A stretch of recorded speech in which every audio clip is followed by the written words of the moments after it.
آج چونکہ شب بارات کا موقع ہے،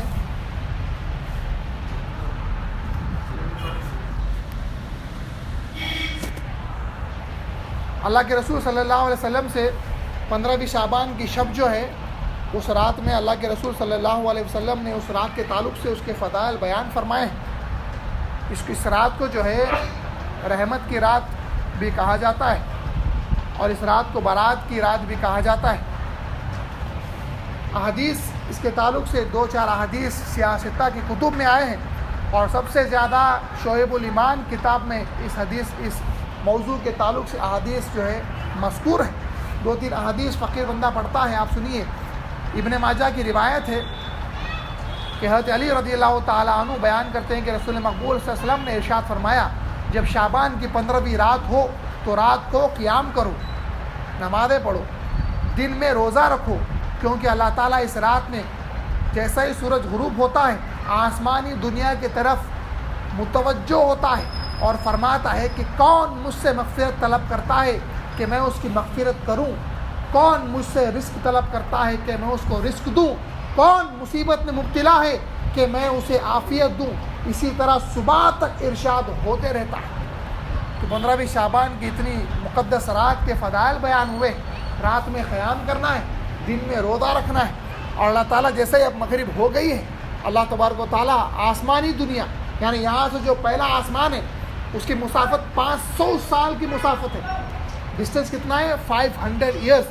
پھر پہلے آسمان سے دوسرے آسمان کو اتنا ہی 500 ایئرس کا ڈفرینس ہے، ڈسٹینس ہے۔ تو اللہ تبارک و تعالیٰ پہلے آسمان کی طرف متوجہ فرماتا ہے، یعنی ہمارے دنیاوی آسمان کی طرف متوجہ فرماتا ہے، اور جو اللہ فرماتا ہے ابھی ہم سنیں۔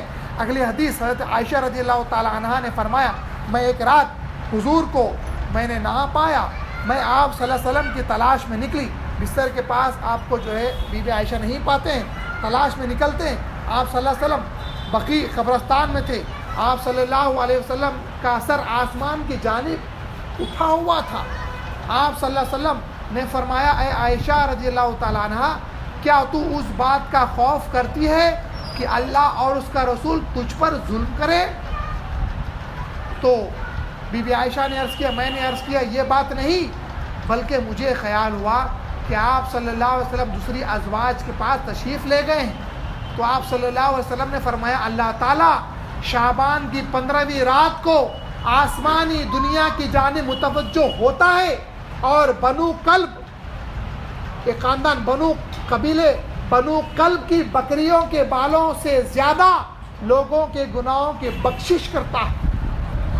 تو جتنے وہاں پہ بکریاں ہیں ان کے بالوں سے زیادہ اللہ تبارک و تعالیٰ جو ہے لوگوں کی بخشش فرماتے ہیں۔ یہ بھی حدیث ابن ماجہ میں آئی بھی ہے، جلد نمبر 1۔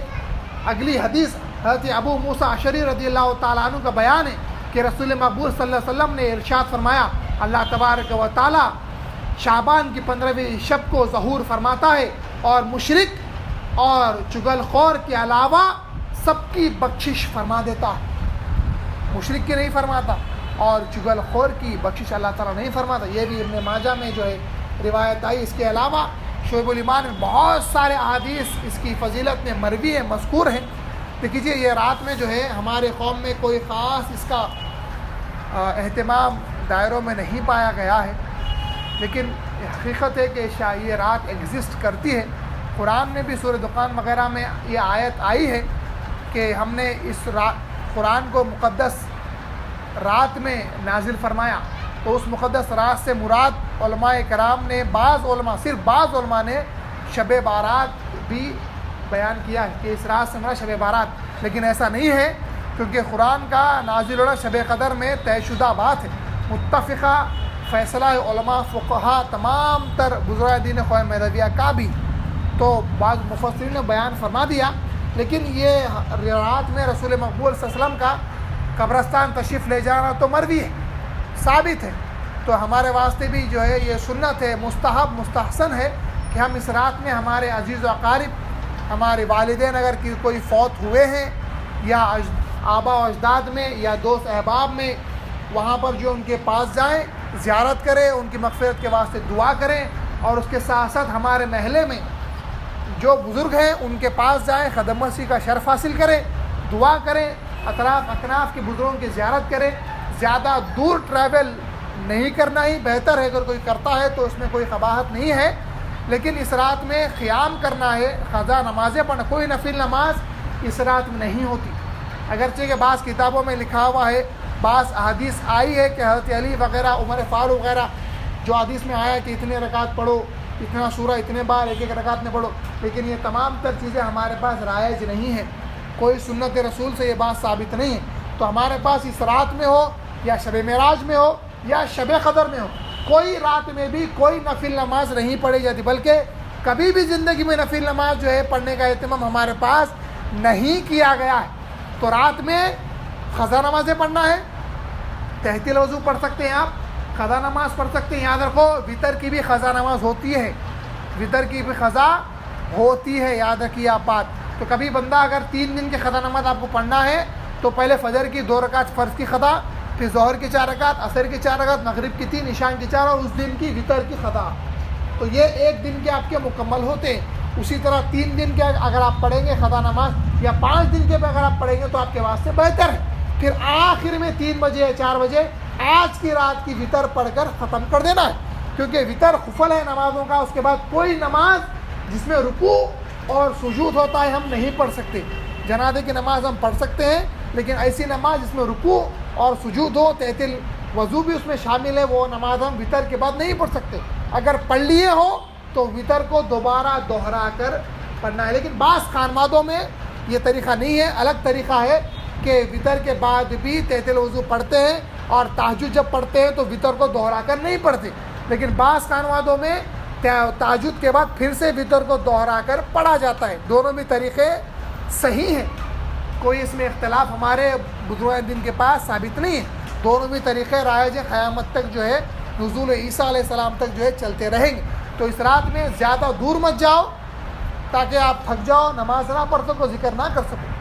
لال گڑھی اگر جائیں گے تو ایک الگ بات ہے، لیکن اور دور دراز اگر آپ جانے کی کوشش کر رہے ہیں تو ایسا مت کرو.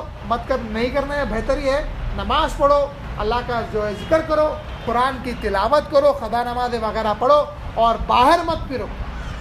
لوگ جو ہے جو روڈوں پر نوجوان جو پھر رہے ہیں وہ بالکل بیہودہ غیر مسلمانوں کا طریقہ ہے. راتوں میں جو چیخ پکار کر کے پھرنا، گاڑیوں پر جو پھرنا، آئی میکس وغیرہ، ٹیگمنٹ وغیرہ، نیکلس روڈ وغیرہ کے روڈوں پر پھرنا، یہ بالکل اللہ تعالیٰ آپ سے ناراض ہو جائے گا اور اچھی خاصی نعمت آپ سے جو ہے جاتی رہے گی، آپ سے جو ہے جاتی رہے گی. اللہ تعالیٰ سے دعا ہے کہ اللہ تبارک و تعالیٰ شہدائے شہید حقیقی اگر نہ ہو سکے تو کم از کم شہید حکمی کا درجہ ہم کو نصیب فرمائے. اور اللہ تبارک و تعالیٰ اس خاص مقدس رات کے تمام تر برکات ہم کو نصیب فرمائے. آمین ثم آمین. باخر دعوانا الحمدللہ رب العالمین. صدق اللہ المولانا العظیم.